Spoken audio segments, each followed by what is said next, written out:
Well, first of all, I applied for the job because, in all actuality, I'm gonna be honest with you. I've never voted. I've never been interested in voting, and the reason for that because I never heard anyone talk or bring up things that I seen that were pertinent, and a whole other host of other things that I'll probably be able to talk about at the end, getting up toward this interview. But I never heard things that really sparked my attention, things that really should be talked about. And I watched like things like basic cable. We never did get it. It was like direct TV was what we had. But they used to host these council meetings on television, and I would see the members of the council. It's supposed to be men. I seen them behave like an adult male. They was arguing and fussing and cutting on, and I was like, these are elected officials. They're supposed to be representing us, and a whole lot of host of other things that really caused me not to really want to vote. And but this year, I said, well, how about you bring your ideas to the table and let the people decide? So that's why I entered the election as an independent candidate, which is my science behind that. I would say is the only reason I assume that would be the right way to go is if the population of Lowndes County was 100 people and 75 were Democratic and 25 were Republican. And if I were to run Democratic and I got in office, how could I rightly and justly represent that other 25 that's not Democratic? It's like I'm only going to rightly speak for them, and the other 25 can go jump in the lake somewhere. And that's my science behind me being an independent candidate. I represent my people. I don't represent a particular party.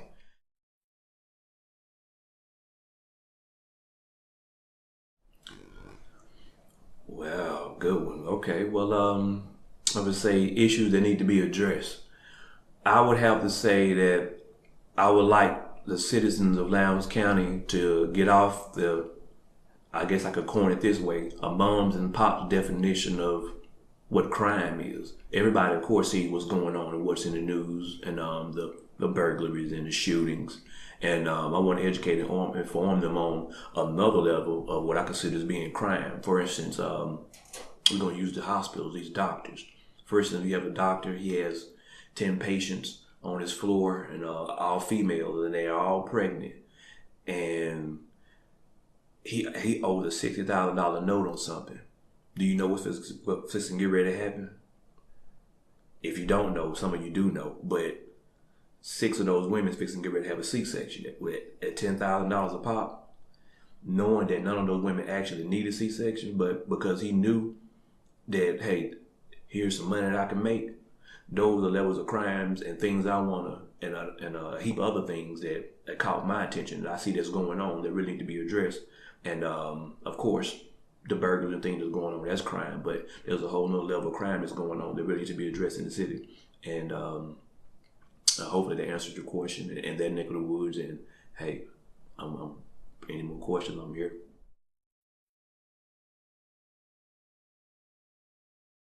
My proposed solutions. We will use, want to bring back, I guess I can address it this way. I will bring back the community concept. I want to introduce the community concept to Lowndes County. As of now, we have no communities in Lowndes County. We have nothing but neighborhoods. The community concept, which means like, hey, you control the banks, the grocery stores, the police officers. When we bring that community concept back, man, it's nothing like it. For those that may be a lot older, you remember that concept. A lot of people my age, 80 babies, they don't, why should I say the 90 babies, they don't know anything about that concept. Once we bring that community concept back, and we know that we are a community, we're not competing with each other. It is a combination of the minds, how we come together, and we to understand how much power and unity that we have, and not competing with the Joneses, and knowing that, hey, I'm in this to win. And once everybody have a sense of ownership, hoping I don't go into my next question dealing with business, but when everyone has a chance, a voice of ownership and knowing, and they respect it as if it's theirs, yours is mine, mine is yours, and I'm not trying to be better than you, we have no problem.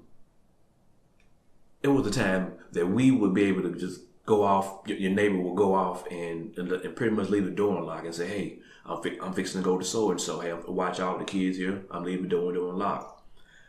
When we get that concept and that mindset back, things will be much more safer. People will know each other, and a sense of responsibility. We have no problem. Nobody would do anything corrupt because we know that, man, Mr. John's gonna tell on me, or he's gonna whoop my behind. You use your neighbor to spank your child behind, and hey, man, it was in a discussion. You know you was out of line. But I want to bring the community concept back to Lowndes County, and I believe that when we get that concept back, man, things are gonna rocket off, especially business wise. Poverty it will help a lot, and hopefully this next question will let me to be able to alleviate a little bit more on what I want to do business wise, so everybody get a chance to eat in Lowndes County.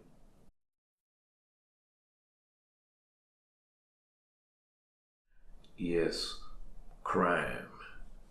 Mm, I guess we would have to put it out like this.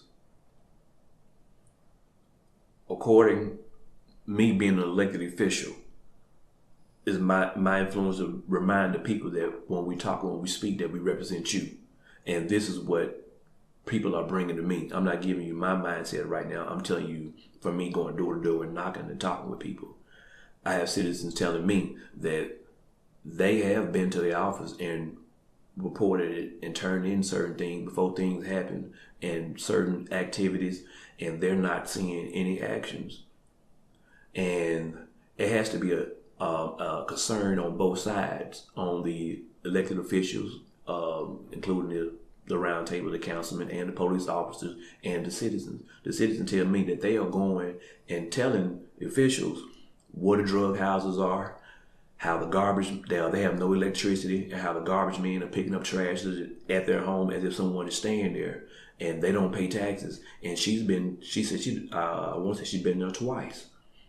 And if this stuff is steadily going on freely, and it kind of puts an ideal question in my mind: is there a main concern on crime in City Hall? Is it a big issue? Because I know she wouldn't lie to me. When she met me, she began to pour a lot of things on to me on what's going on and why this not happening, or could you be living in the wrong neighborhood where they really don't care. It took an incident to happen uptown in the city for them to finally want to stretch the issue out and really want to level down on them. And maybe it's because it's getting close to election time, the reason why they really want to stress such an issue now, because they want to be elected back in office. And these are some of the things that people are telling me. I really want to speak from perspective of what the people are telling me, because elected officials, we speak for you. And that's what I would remind to the citizens. I have to sit down and talk with more people in a group gathering to be able to tell you on how I want to address the issue, because I only heard from a very sacred few people on their perspective of what's going on with crime in particular.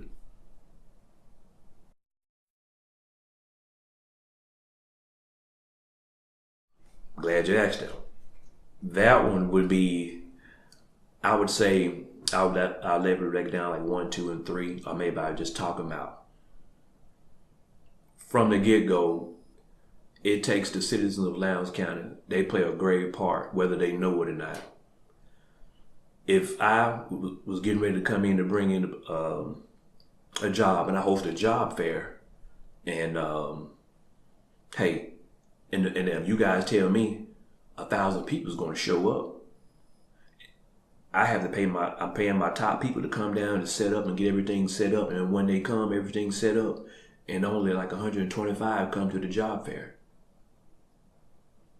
That you might not think that says a lot, but that says a lot. When they were expecting 1,000, but only 125 showed up, maybe 150 people showed up. Is that showing man, I don't want to bring my company there. They definitely want to say they was in need of jobs and unemployment, but that catches their eye. That's something that they see. Us as a community, whether we have jobs or not, if we come out in the masses and support these job fairs, the people, they see that and they think this place is thriving, and they want another job or a change in the city. We don't mind coming there. Secondly, I would like me and my roundtable, that's an issue I want to stress with my councilman once I'm elected, that we are a roundtable. There's no big island to use. And we played the chess game, and businesses, when they come to cities, they want to come in and get started in, instead of coming and then having to find a location and having to build and all this prolonged time.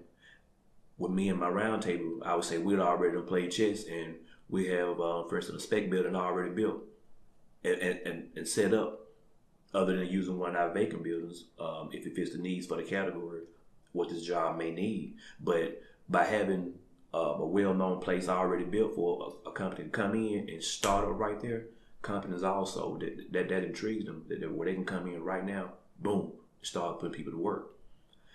And I guess those would be key proponents on coming in and bringing businesses in. Oh, I know one more. I would influence them with incentives about our college. I put our college on the map. Remember the MUW? Let them know, hey, you bring your jobs here. Listen, man, if you want to bring your family in, things that we can, great education for your children, and stuff, and influence and put our college on the map. I don't view it as being on the map, but a lot of people might think it might be booming, but I think the MUW can be a whole lot better if we can throw that in to draw jobs to come in. Hey, we got a good college for your kids to go to as well.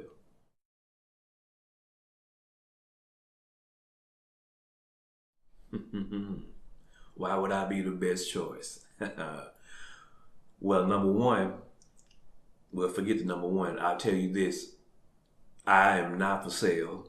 I'm not for rent, and I'm not for lease. It doesn't matter where you live in the biggest home in the top of Cater Hills or in the lowest home in the burn bottoms. Your money doesn't move me. It doesn't persuade me. And on this journey, I began to learn that politics is controlled by money. And if you have no money, you have no say so. That's why a lot gets done in,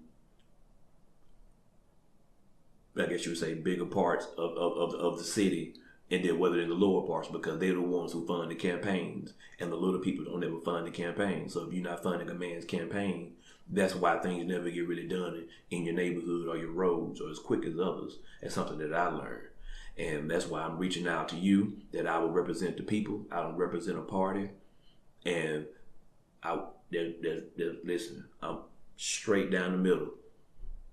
Your concern, whether you live over here, or your concern, whether you live on top of the hill.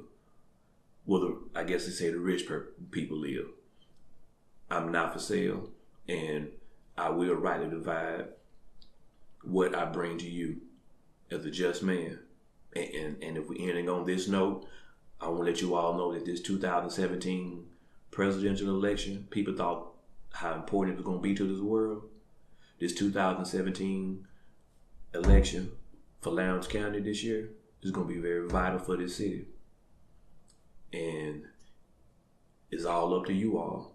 Either we're going to remain Columbus, the friendly city, or this next 4 years, we're going to end up Columbus, New Jack City. Watch and remember that. Thank you for the interview.